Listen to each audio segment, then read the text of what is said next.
I have the pleasure to introduce and interview Dana today. I'm Pia from Fides, legal operations specialist and lawyer. And Dana Kretschmer-Konzal is head of legal at Appinio. And at Appinio, she built a legal department from scratch for the second time. So I think, Dana, you're the perfect guest for the interview today. We will keep it in English, as you noticed, so that Casey only feels partly lied to. And yeah, I think we will head right in. Maybe you want to introduce yourself with a couple more words. Yeah, so I'll just give a little bit of background about myself. I'm a South African qualified lawyer. I've been practicing law for almost 20 years now. I've worked both in law firms and in-house for the last 12 years. I was in my last position for 8 years. I've worked in IT, telecoms, IP, mining law. I have a wide variety of different departments that I've worked in. But for the last 12 years, I've been mainly in the marketing industry. That's a bit about me. Perfect. So today's topic, as you can see, is scaling legal, navigating fast growth with a small team. And I wondered what should even be a small team in the legal world. And according to a legal department report from KPMG from 2023, the average legal department consists of 5 lawyers per billion in revenue. So I would say every legal department is kind of small compared to other departments in the business context. So I think what we'll talk about today will apply to all of you, no matter if you work in a small or big corporation. So Dana, would you like to give us a quick overview of how the legal department of Appinio looks like today? So we're a team of 4 lawyers. We have a data privacy expert. We have a German lawyer, we have a Mexican UK qualified lawyer, and we have myself. We have about 280 employees, so I think we have quite a large team considering how many employees we have, but still our team is obviously under a lot of pressure and stress. There is a lot of work to do. It's not just managing the regulatory and compliance side, but also we're a business. We need to review commercial contracts, we need to review them quickly, and the turnaround needs to be quick. So yeah, I mean, that's our setup. We work very closely with our finance team, and yeah, so that's our setup. Perfect. Thank you. So with that setup in mind, I would like to start asking you 3 rapid fire questions. So quick question, quick answer, and I invite all of you to also think of what comes to your mind first. So Dana, especially in a small team, new colleague or new software? New software at this point. Okay. We will get into more depth with the answers later on, so take it with a grain of salt. More legal tech, legal operations specialists, or more lawyers? More legal tech. Okay, interesting. What would you say is the biggest advantage of a smaller team? Well, it's easier to manage, and we're very flexible, so we all have to deal with everything that comes in. We do have people who have specific areas that they work in, but at the end of the day, if there's something that needs to be done, we all have to jump in and do it. So the flexibility is nice. It's also, we have a very nice team. We all like to help each other. The communication is good. So yeah, I mean, a small team is obviously easier to manage than a bigger team. Sure, that makes sense. So Appinio was founded in 2014, and you are there since 4 years, if I remember correctly. And can you describe what you found when you first came there? Not very much. Not very much. Yeah, we had terms and conditions, which were pretty basic. And no one really knew what a legal team did or what we were about. And no one knew that we were there. So it was also very lonely in the beginning. So when I started, I was on my own, and then my colleague joined, who headed up the data privacy side of things. But yeah, I mean, in the beginning, we had to start we had to build templates, we had to revise terms and conditions, we had to find out what the business was doing, we had to understand where we were developing new products. So it was, yeah. It was also hard to get the right people to speak to us, to understand why they needed to speak to us, to understand why they couldn't sign certain documents. So yeah, it was there wasn't really anything in place. But so the communication part with the other people was a big struggle at the beginning to make them aware of what legal is for. And yeah, just for people to talk to us and maybe just ask some questions. Yeah. So we also, Appinio is a very young company, so a lot of the employees, the average age is around 30. So a lot of the people who had come in, it was their first job, so they didn't really understand legal at all. They had never been exposed to legal. So it was just really educating the team, providing trainings, telling them what we could help them with, where we could help them, when they should come to us, when they should maybe come to us. So yeah, it was a lot of work, and it was a lot of, but we're getting there. So we've in the last 4 years, we've put a lot of systems in place. We have put a ticketing system in place, which has really helped a lot. So we now have a good overview. I don't know if anyone knows ClickUp, but we use ClickUp as a tool, which also allows us to, we now have implemented a KPI system, which I think is really important for in-house legal. And through the tool, we can see who in our team is working on what, also how in our team, where we're spending most of our time. Are we spending most of our time on sales, product, corporate governance? And it's actually a really great tool to have, because if you want to get more budget and you want, tools, if you can show where you're investing your time and why you don't have the capacity that you say, it doesn't help to just say, oh, we're completely overloaded, we just don't have the capacity. Management and also finance wants to understand, well, why? Why don't you have the capacity? And that is really helpful for us. So, okay, great. That's something I can encourage everyone to do. I've heard a lot that tracking KPIs is a great point to start if you want to automate also and improve your workflows, yes. But Appinio was not your first time building up the legal team from scratch. You did it one time before at Market Logic. Yeah. What would you say were your learnings? What did you do different the second time around? And follow-up question right away, what would you differently if you would do it again today with the new technologies that you have in place now? Yeah, so when I started Market Logic, I only had law firm experience, and it's a very different environment, because in a law firm you have your clients coming to you and telling you what their problems are. In-house, it's more you have to kind of investigate where it is that the problems lie, and that's something that I had to learn. I had to also learn who to speak to, who the right people to speak to were, and that it took a lot of feeling to kind of understand where I needed to invest my time and who I needed to speak to. And that also helped when I started the second time. In Appinio, I knew kind of who the right people were that I needed to speak to.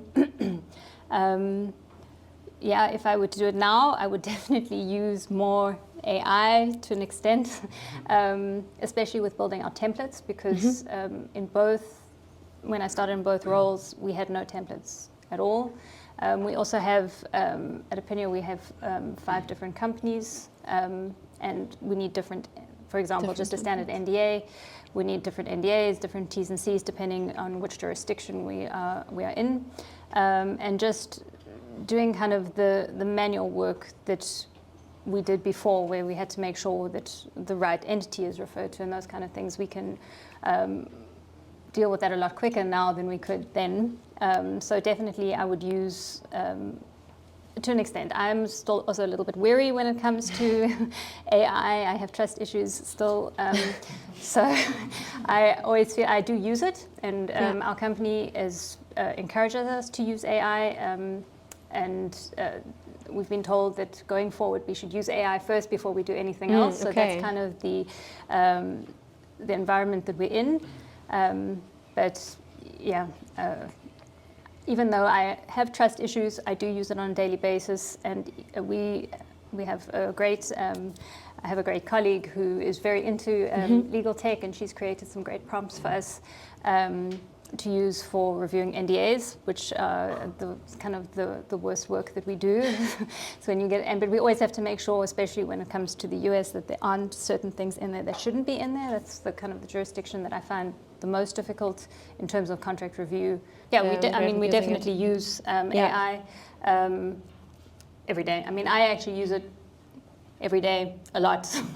For most things, when I have questions, it's the first place that I go to. But we also use other tools. We have a lot of tools that we use in-house at the moment. I don't know, we have Practical Law, which we find to be a really good tool, especially because we operate in many different jurisdictions. We do use external legal counsel, but we have quite tight budgets, which means that we first need to do the work internally before we can go to external legal counsel, and we have to have a good reason as to why we want to use external legal counsel. So yeah, I mean, we definitely are technology. We are moving towards it. We're also looking for, we're in the process of assessing different legal tools. At the moment, there's just so much out there. So we do demos every 3 to 4 weeks where we're looking at different tools and what they can do.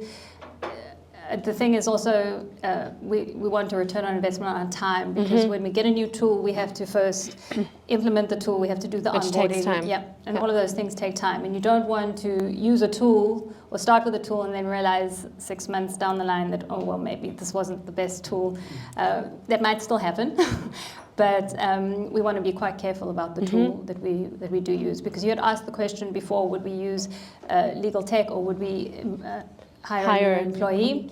And I think, you know, I've heard that some tools are great in terms of reviewing contracts, and that's where we spend most of our time. That's where the biggest time investment is. And if we can find tools to alleviate that process, and I've heard great promises, and I'm hoping that some of them are true, but if we can use that, then that opens us up to doing other work which we're just not getting to, because if a contract comes in, that's where our priority lies. So, because that's where the money lies. Yeah.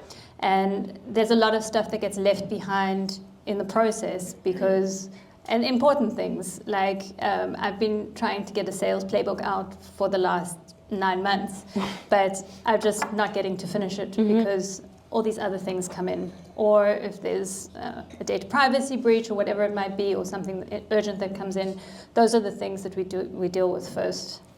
So yeah, I mean, we definitely are looking for something.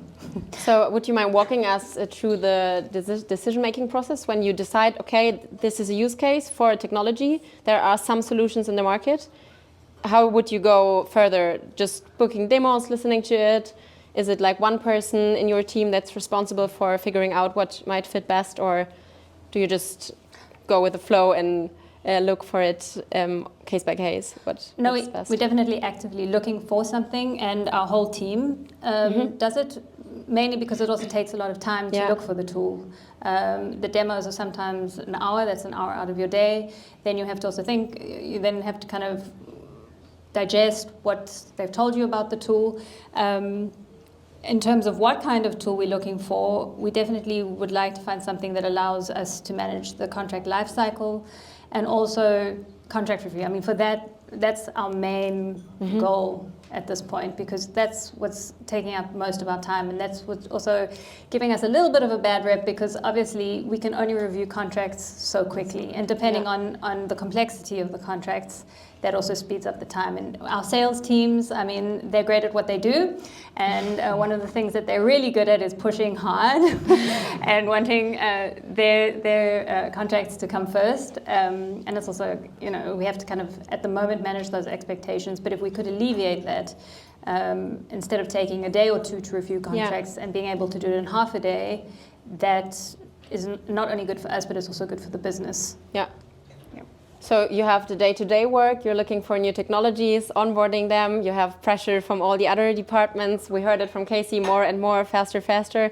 How do you still manage with all these demands to care for the well-being of your team and to manage them and make sure that they don't need to work overtime, like more than a couple of days in a row? I mean, at the end of a quarter, we definitely have these waves where we work overtime, but mainly what I do with my team is we prioritize what we need to do first. And we have learned to accept that there are certain things that we won't necessarily get to. I also discussed that with management, and you know, it's also just managing the expectations of what you're able to do and when. And it's kind of saying, okay, well, what do you want us to do first? Because we can't do everything at the same time. So where do you want us to start, and then we'll work from the top down. And sometimes, I mean, our team also needs to be flexible. We also, sometimes some things become more urgent and other things become less urgent. We have a policy in our team which is actually new because we were working a lot of overtime hours, where we've actually said to the team that where you work overtime, then you must take it off in the following week. It's also difficult to manage because you also, it's a bit of a vicious cycle because where you're working overtime and you say to your team, okay, well next week you can take 5 hours off, it means that person's not going to be there for those 5 hours. So we try to manage it as best we can. And just, I mean, in our team, we are 4 women. We all have families. We all have small kids. And we're all very supportive of each other. So if, you know, someone needs help, we all jump in. And I think that's also one of the amazing things about our team. And that, it's not always the case where you have a team that is so supportive of each other. And I think that that's one thing when you are looking for colleagues. It's really important to find people that fit in with your culture and what it is that you want for yourself, because you also are responsible for your own well-being. And you know, whether that position can offer you the flexibility for the things that, for other things that are also important, not just work. True. Yeah. But we've seen the J curve, especially when onboarding new technologies. It takes more work up front to then save time. In general, what do you say in your legal department, in which part of the J curve do you find yourself right now? We're at the bottom. Okay. No, but I mean, I did the onboarding with you for Fides, and it does take time. But I think that it's worth the investment, right? And that's also something that I've kind of accepted with a new legal tool. You have to also understand that whatever tool you're going to get, you're going to have to put in the time first before it's going to give you any kind of benefit. And the question is also, and we also need to ask ourselves that question, are we prepared to put in the time to make the tool work? Because if we don't put in the time to make the tool work, then it's not going to give us what it is that we're dreaming of. So so when I look at tools, that's also something that I think about, how much work do I have to put in? What do we have to do on our side? And it's also a question that I always ask, because you don't want to be spending many hours uploading every single one of your contracts just so that the tool can function the way you want it to work. Yeah, true.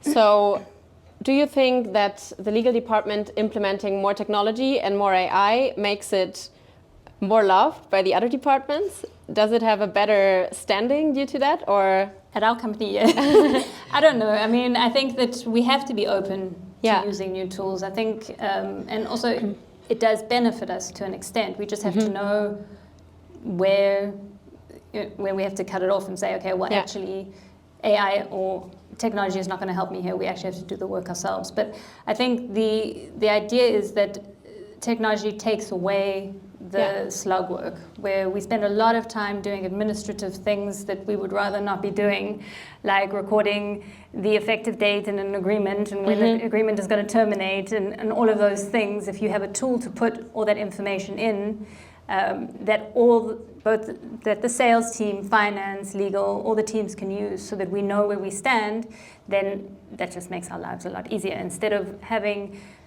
finance coming to you and saying, so when does this contract end, and what if it ends, what are the terms of termination, and all of that can be in one tool. I mean, that's also one of the things that we really are looking for, but that's part of the contract lifecycle management. Okay, cool. I have like two more questions for you. You talked about it a bit already, especially in a small team, cost plays a major role. So you have to get money from somewhere else to buy a new tool, hire a new colleague, or outsource to an external law firm. How do you decide when to do which? When you feel the most pain. Okay. No, I mean, it also depends on how quickly something has to be done. So I think last year we managed to hire a new colleague because we just weren't able to do the work as quickly as it needed to be done. We also didn't have the right kind of person to deal with our Spanish market. And we needed someone who could speak Spanish to review the contracts because it just wasn't okay anymore that we were trying to translate everything into English and reviewing the contracts. And from a legal perspective, it's obviously also very risky because we don't know what the local laws are, etc. So that was super important for us. So it's a question of cost, but it's also a question of risk. So I think both things have to be assessed. And it's a conversation that you have to have with the cost manager, who in this case for us is finance, to say, well, if we don't do it, this is the risk we face. This is the cost that we could face. But we are, I don't think that we'll be able to hire another person soon. But it's been really great to have someone additional in our team, because we were definitely overworked. Okay, then one last question. If you could wish for one superpower for any legal team, what would that be? What would make your life so much easier? Easier contract review. So if I'm waiting for that superpower legal tool. Okay. No, but I think that we are getting to a point. I think in an in-house team, we also want to deal with interesting work. We want to be able to get the time to do the things that are interesting and not just deal with the kind of more boring work that we sometimes face on a day-to-day basis. So I think that's legal tools, and that's my wish for a legal tool, is that it frees us up to do the more exciting things, so that we don't necessarily have to use external legal counsel, because those are questions that we can spend our time researching and answering ourselves. So yeah. That makes perfect sense. Thank you so much for taking the time, joining us today. Thank you all for listening.